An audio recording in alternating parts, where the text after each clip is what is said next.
So you reached out to El Sneed and put out Computer Pop on Bounce Yes. Sound. Yes. Now, having said that, which, by the way, that's the debut of the name Megatron, correct? Correct. Okay. Now, from there, this is, I think, the real question about the whole, as I keep saying, induction of the industry. You left that behind to go speak with William Hines, Billy Hines, down at Royal Sounds, which became Foresight Records. Why did you not go back to L.C. Sneed? Well, I learned a lot from L.C. Sneed. I saw a lot of how things worked, and so I guess you could say I took the next step up as far as learning how things worked.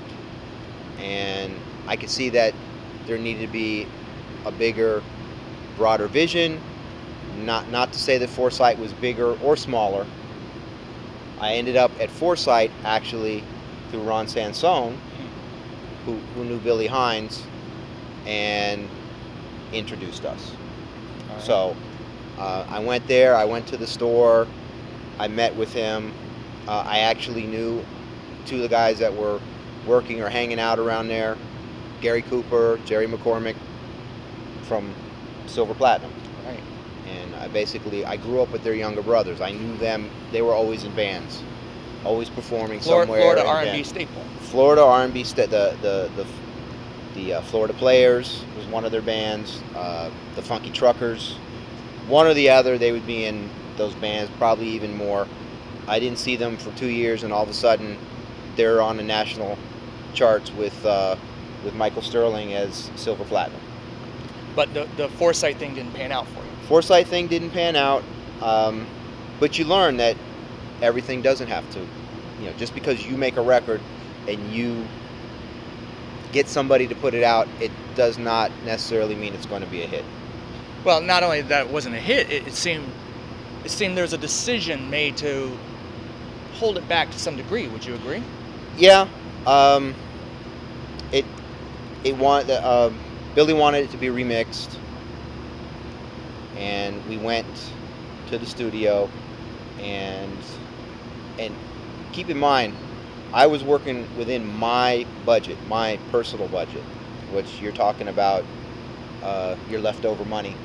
So Billy didn't fund anything with this. He didn't fund anything up front. No, I was funding. He paid for the remix, okay? And so we went to the studio. So what I was getting at as far as budget, this was an 8-track studio.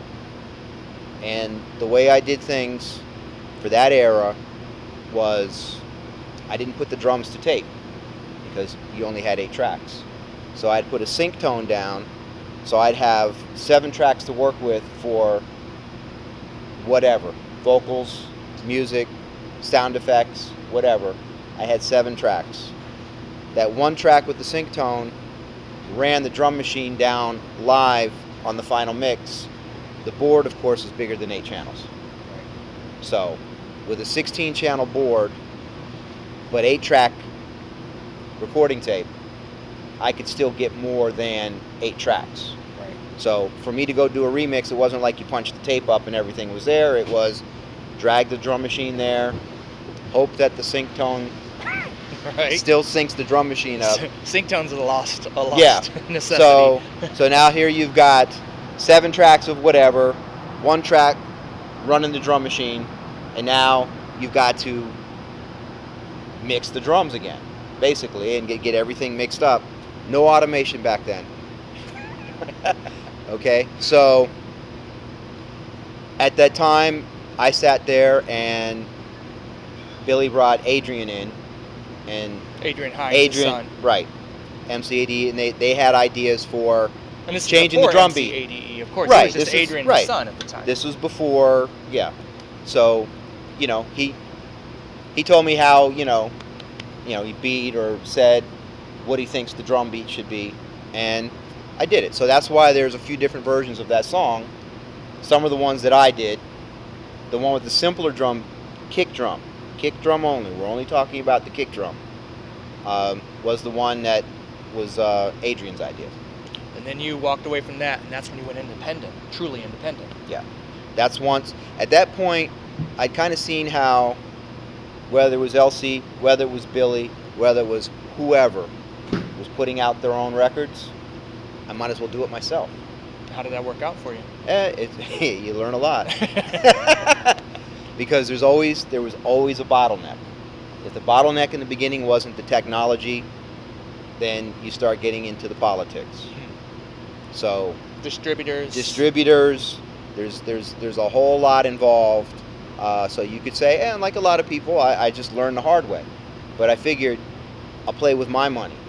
I'll do things with what I've got, and if I don't believe in myself, either I'm going to fail or succeed one way or another. And no matter how you deal with it, at the end of the day, I should learn something.